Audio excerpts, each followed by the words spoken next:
дар вилояти Суғд шумораи муҳоҷирони меҳнатӣ дар соли 2022 зиёд шудааст. Мутахассисони раёсати хадамоти муҳоҷирати вазорати меҳнат, муҳоҷират ва шуғли аҳолии ҷумҳурии Тоҷикистон дар вилояти Суғд сабаби зиёд шудани муҳоҷиронро дар ин минтақа ба барҳам хӯрдани реҷаи санитарӣ вобаста ба пандемияи коронавирус рабт медиҳанд. Танҳо давоми 2 моҳи соли ҷорӣ 36993 нафар сокинони вилоят тариқи фурудгоҳи байналмилалии Хуҷанд ва истгоҳи роҳи оҳан барои муҳоҷират ба Федератсияи Русия рафтанд, ки ин рақам дар муқоиса ба ҳамин давраи соли гузаштаи 2021 29724 нафар зиёд мебошад. Яъне дар 2 моҳи соли қаблӣ танҳо 7269 нафар сокинони вилоят ба муҳоҷират сафарбар шуда буданд.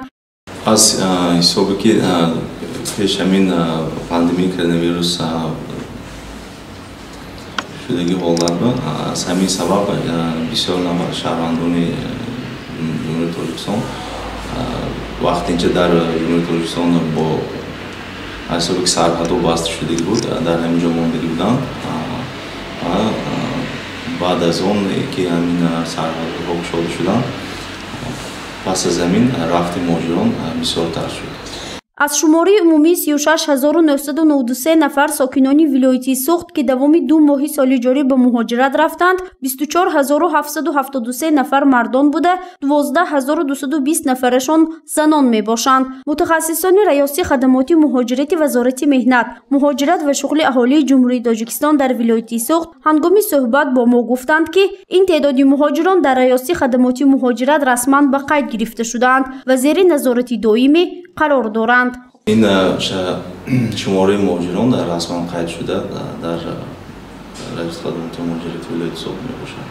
мо дар Москва федератсияи намояндагии хадамоти муҳоҷират дар шаҳри Москва дорем.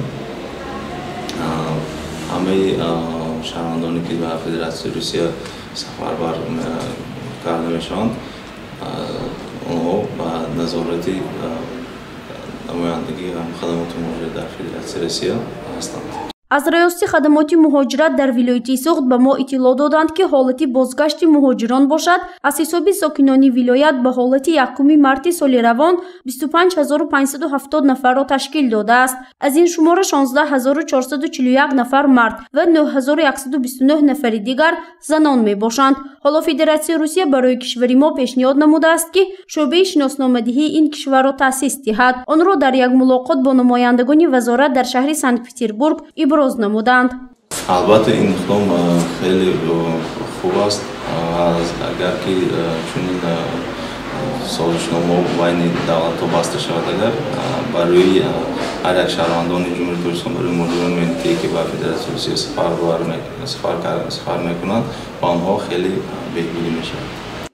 зиёд шудани муҳоҷирати меҳнатии сокинони Суғд дар давраи 2 моҳи соли 2022 ин ба бекор шудани реҷаи ниқобӣ ва карантинҳо алоқамандӣ дорад, зеро ҳоло сарҳадҳо боз буда сокинон танҳо бо сертификати ваксинатсия метавонанд сафар ба кишварҳои хориҷиро анҷом диҳанд.